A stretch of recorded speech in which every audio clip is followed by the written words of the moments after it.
It was just dawn. They were pulling themselves up on the nails to try to breathe, and then screaming in agony and falling back. And their voices were thick and raspy because thirst was like an axe to their throat. And everywhere there were flies, huge black horse flies, covering the victims and biting into their wounds. When we came to Joshua, he was hanging about a foot above us. His head was down on his chest. His lips were drawn back from his teeth. And he was staring at us as the flies crawled around his face. Shua gave him water, but it was no use. He was dead. The water dribbled out of his mouth and fell down on his chest, and the flies pounced on it. And then I caught movement out of the side of my eye, and I saw a horse coming. And I looked, and it was a centurion, and he saw us. Shua, I said, come on, it's useless. Come on, let's go. He pushed my arm away, and he turned around and faced the man as he rode up. And then as the horse came close, he lunged at him and grabbed the reins and started shouting, Lama! Lama! Why? Why?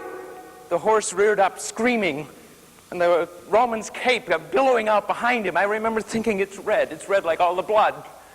And then I saw the Roman was reaching for his sword and swinging it by the haft end, and I only had time to say, Shua! And he slammed it into my brother's head.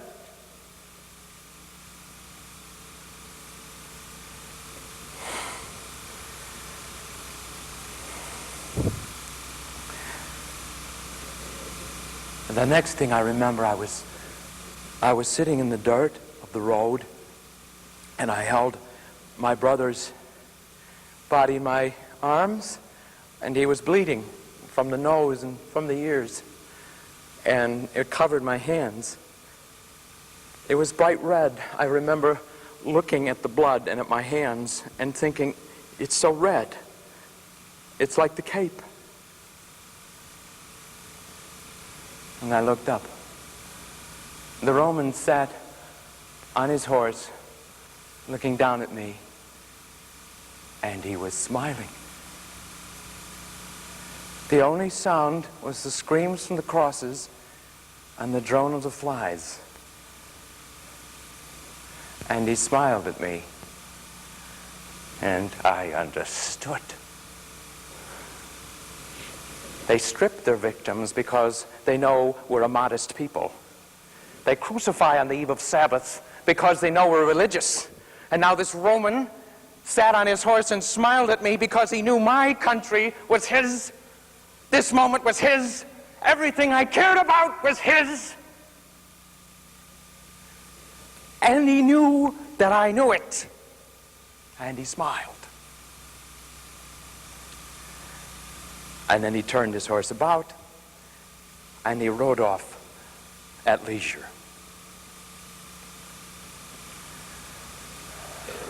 With the help of two Greeks who came by, who I knew from work, I got the body of Shua back to our camp, and so back home. He lay in a coma for 5 days. Only his shallow breathing told us he was alive at all. His mother wept over him and bathed him. I held his hand and kept squeezing it. Ellie kept talking to him in case he could hear us. And his father, Joseph, sat at his son's feet with his shawl over his head and prayed. I have watered my bed with my tears, O my God. I have become like those who go down into the country of the dead. But you will rescue my soul. Into your hands I commend my spirit. And on the 5th day, Shua opened his eyes. In a short time, he was able to eat and to move around. But then whatever sympathy there was for us moved into resentment, because Shua and I had broken Sabbath, and the scandal would not go away. Rabbi Mordecai came to see Shua, and now he looked frail and old. And he said, one day was given to us by the Lord God, blessed be he. One day on which we can say, he is Lord, he alone. We cannot undo all the pain, all the suffering, and all the death. We are not masters of the universe. He is Lord, and we are not. We are not. And you're sure by yourself, you could not give him this one day. Shua came over and put his hands on the rabbi's shoulders, and he said, and is the old lady to starve then? The rabbi shuddered. That was different. That was different, Yeshua. No, Father, Shua said. No. You taught me well. And he kissed him. A few days later, the 8 of us who worked in Sepphoris were sitting around the fire again. And Reuben was breaking sticks and throwing them on a line into the flames. The one thing he said that we have is to be a Jew. The one thing that keeps us from the filth of the nations and the degradation of the Gentile is to be a Jew. Our most precious possession. And some would betray even that.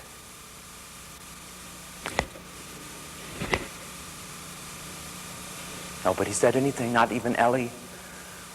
There was a terrible silence. And then Shua got up and came closer to the fire, and he said, the day we went to the crosses, I saw, you know him, Abayud, and he was leading his oxen to water, and it was Sabbath. But I understood. Understood what? Reuben said. Get to the point. Shua whirled around, reached down, grabbed Reuben by his tunic and hoisted him to his feet and shouted in his face, the point is, a Abayud can take his cattle to what they need on Sabbath. But I can't give a boy on a cross a drink of water. Reuben gaped at him, and I think Shua must have seen the fear in his eyes, because he opened his hands and stepped back. And then he saw us all staring at him, and he went back and sat down next to me. No one spoke. What was there to say? But before we went to sleep, Shua said to me, I never thanked you enough for what you did for me. A man can have no greater love. I broke Sabbath, Shua, I said to him. Do you think so? He said. Yes, I do. I did then, and I do now. And I regret